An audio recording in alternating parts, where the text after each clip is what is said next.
नमस्कार दोस्तों, क्या आप इस चीज़ को लेकर कंफ्यूज है कि आपको अपने घर में या फिर कोई भी जगह पे वायरिंग कराने के लिए नॉर्मल केबल्स यूज़ करने चाहिए, एफआर केबल्स यूज़ करने चाहिए या फिर एफआरएलएस केबल यूज़ करने चाहिए? क्योंकि अगर ऐसा है तो you are at the right place. इस वीडियो को पूरा देखें और मेरी चैनल सिविल इंजीनियरिंग फोरम को सब्सक्राइब जरूर करें। तो दोस्तों चलिए सबसे पहले तो इन तीनों के बारे में हम थोड़ा बहुत जान लेते हैं। इन तीनों केबल्स में यानी कि इलेक्ट्रिक वायर्स में मतलब इंसुलेशन में फ़र्क होता है। कॉपर वायर के अराउंड जो कोटिंग होता है इनमें फ़र्क रहता है। बाकी बीच का जो कॉपर वायर है ये इन तीनों में सेम ही रहता है, तीनों में सेम ही फंक्शन करता है to conduct the electricity. Electron flow जो रहता है वो बीच से कंडक्ट करता है। तो चलिए अब सबसे पहले हम नॉर्मल केबल्स के बारे में बात करते हैं। तो ये क्या है कि नॉर्मल इलेक्ट्रिकल वायर्स होते हैं जो कोई भी स्पेसिफिक पर्पज़ के लिए डिज़ाइन नहीं किया गया apart from its electrical function, यानी कि ये फायर रिटार्डेंट या फिर स्मोक रेजिस्टेंट नहीं होते।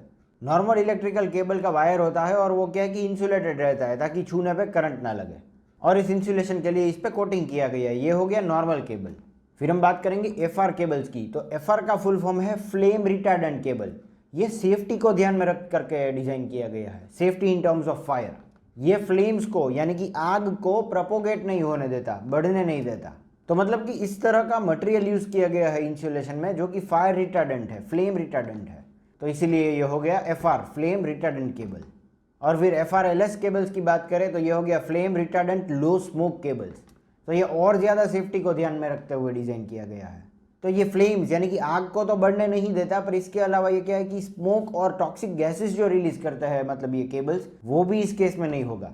तो इसका मटेरियल ये भी ध्यान में रख करके डिज़ाइन किया गया है, इसका insulation material flame retardant low smoke cable. तो ये हो गया safest cable out of the three. And obviously safest यानी कि सबसे मतलब एक्सपेंसिव तो रहेगा ही।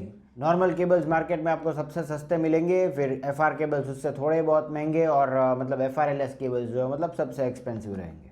नेक्स्ट हम बात करेंगे इन तीनों केबल्स के एप्लीकेशन के बारे में। आपको बेस्ड ऑन योर रिक्वायरमेंट्स कब, कहाँ और क्यों कौन सा केबल इस्तेमाल करना चाहिए।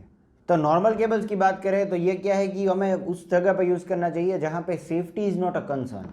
तो मतलब कि रेसिडेंशियल में हाउसेज और लो राइज है तो आप वहाँ पे क्या है कि नॉर्मल केबल यूज़ कर सकते हैं। फिर एफआर केबल्स की बात करें, फ्लेम रिटार्डेंट केबल्स की बात करें, तो ये हमें वहाँ पे यूज़ करना चाहिए जहाँ पे मतलब फायर रेजिस्टेंस जो है वो मतलब उसका ध्यान रखना है हमें।